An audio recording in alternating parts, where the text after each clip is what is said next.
আসসালামু আলাইকুম রহমতুল্লাহি ওয়া বারাকাতুহু। আমি হাজারীবাগ থানার ছাত্রদল কর্মী, জুলাই যোদ্ধা শহীদ ইউসুফের মা, দুর্ভাগা মা।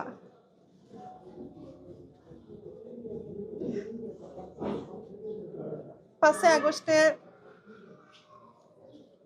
জুলাই আন্দোলনে ও শুরু থেকেই জড়াইছিল। যেমন হচ্ছে, যেদিন আবু সাইদের গুলি লাগে সেদিনও ঢাকা বিশ্ববিদ্যালয়ের ওখান থেকে ওরে আমি আনি।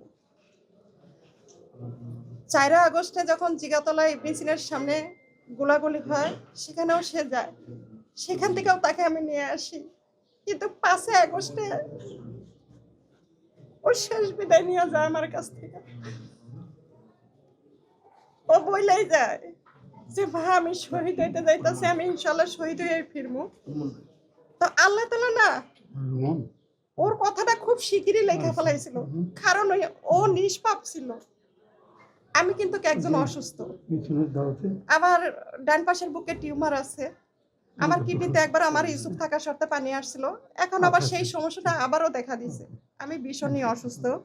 ইউসুফের বাবা, ইউসুফ শহীদ হওয়ার পরে উনি 2 বার স্ট্রোক করছে। উনি পাও রিক্সা চালে হয়তো 200-300 টাকা তার অর্থ, সেটা দিয়ে আমার সংসারটা কোনো রকম চলে। আমার শেষ সম্বল জমানো কিছু অর্থ ছিল, সেটা আমি শেষ করে দিচ্ছি। দীর্ঘ এই 18 মাসে শুধু বিভিন্ন মন্ত্রণালয়, বিভিন্ন জায়গায় যেয়ে আমি দৌড়াদৌড়ি করে সেটুকু শেষ করি। যখন আমি না পারতি, যখন আর কোনো রাস্তা খুঁজে না পাই, তখন আমার বাবার বাড়ির আত্মীয় স্বজনের কাছ থেকে অর্থ ধার করে আয় না। আমি এই দীর্ঘ 18 মাস বিভিন্ন জায়গায় যাই, কোনো জায়গা বাকি রাখি না। যার হাতে না ধরার তার পায়ে পর্যন্ত ধরি। তো আমি যে আজকের দিনটা, আমি মধু সিটিতে একটা প্রোগ্রাম থাকে, সেখানে আমাকে ডাকায় না, তবু আমি যাই। যাওয়ার পরে সেখানে চ্যানেল অনের একজন সাংবাদিকের সাথে আমার দেখা হয়। উনি একজন একটা করে নিউজ বাই করে আমার, তো ওনার সাথেই আমার এইভাবে কথা হয়। তো উনি আমার নাম্বারটা যে কোনোভাবে নিয়ে আমার নিউজটা প্রচার করার পরে ইলেকশনের পরে আর কি উনি সাংবাদিক সাইরুল কবির ভাইয়ের নাম্বারটা আমাকে দেয়, যে দেখেন আপনার কষ্টগুলো তো আমরা দেখছি। আমি ওনার কাছে সবই পাঠাইছিলাম। তো বলছে সাইরুল কবির ভাইয়ের সাথে যদি আপনি যোগাযোগ করেন তাহলে হয়তো আপনার সন্তান ন্যায় বিচারও পাইব এবং তার মর্যাদাটাও পাইব সে। আর আপনার হয়তো আপনার পাশে এসে দাঁড়াইব, বিএনপির ফ্যামিলি থেকে এসে আপনার পাশে দাঁড়াইব, সহযোগিতা করব। তো পরে আমি সাইরুল কবির ভাইয়ের সাথে আমি যোগাযোগ করি। উনি আমার সাথে খুব সুন্দর কথাবার্তা বলে, ওনার কারণে আজকে এই পর্যন্ত আমি আসতে পারছি। উনি আমাকে যথেষ্ট পরিমাণ মানে সহযোগিতা করে। আর সবচেয়ে বড় কথা হইলো, এই যে সাংবাদিক ভাইরা আছে না, মানে অনেক সময় শুনতাম যে এরা ঠিক মতো কাজ করে না, কিন্তু আজকে এই সাংবাদিক ভাইদের কারণে আমি এদেরকে ধন্যবাদ দেওয়া ছোট করবো না। আমি আজকে এদের কারণে এই পর্যন্ত আমি আসতে পারছি। এরা যদি আমার পাশে না থাকতো তাহলে আমি এই পর্যন্ত আসতে পারতাম না, কখনোই না। শহীদ ইউসুফের একটা ছোট বোন আছে, 12 বছর বয়স। গত বছর আমি অর্থের জন্য ভর্তি করতে পারিনি, এই বছরে এখনো ভর্তি করতে পারিনি। এই যে আজকে 12টা রোজা, কোনোদিন ভাত হয়, কোনোদিন হয় না। এই যে 12টা রোজার মধ্যে একদিন আমি ইফতারি খাইতে পারি না, এখন পর্যন্ত না।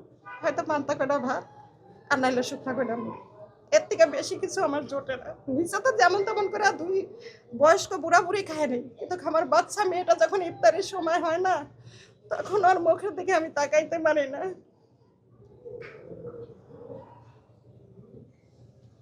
তো এখন বর্তমান সরকার জনাব তারেক রহমানের কাছে আমার আকুল আবেদন যে জুলাই যোদ্ধা শহীদ ইউসুফকে যেন তাকে শহীদি মর্যাদাটা শেষ হয় সম্মান মতো দেয়। আমি অসুস্থ মা, আমি তাহলে মরেও শান্তি পাবো যে আমি দীর্ঘ 18 মাস যুদ্ধ করছি। আমি তো একটা সন্তান হারা মা, আমার কলিজাতে না এমনি ঘা, থক থাকা গা। তারপরে আমি 18 মাস আমার পাশে কেউ ছিল না। আমার স্বামী বয়স্ক মানুষ, আমি একা একটা মহিলা মানুষ। এই 18 মাস বিভিন্ন থানা, বিভিন্ন কোর্ট কাছারি, এই যে আজকে এই পর্যন্ত আসা, আমার একা যুদ্ধ করা। জুলাই যুদ্ধ করছে ঠিক আছে, শর্ট টাইম, আর আমার যুদ্ধটা দীর্ঘ 18 মাসের যুদ্ধ। দীর্ঘ 18 মাস আমি একজন সন্তান হারা মা হইয়া যুদ্ধ করতে করতে আমি এ পর্যন্ত আসছি। আমি অসুস্থ, আমি ক্লান্ত।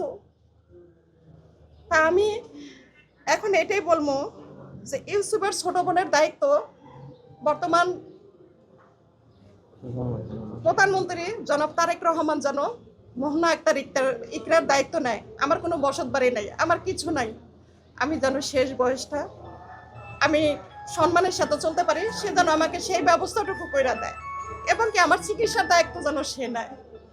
কারণ আমার মেয়েটার না, তার একটা মাত্র ভাই ছিল, আমার একটা মাত্র সন্তান ছিল, আমাকে কামাই করে না খাওয়াইতো, অন্তত আমাকে মাটি তো দিত। এখন মাটি তো ওর কাছ থেকে আমি পাইতাম, সেটা থেকেও তো আমি বঞ্চিত হয়েছি।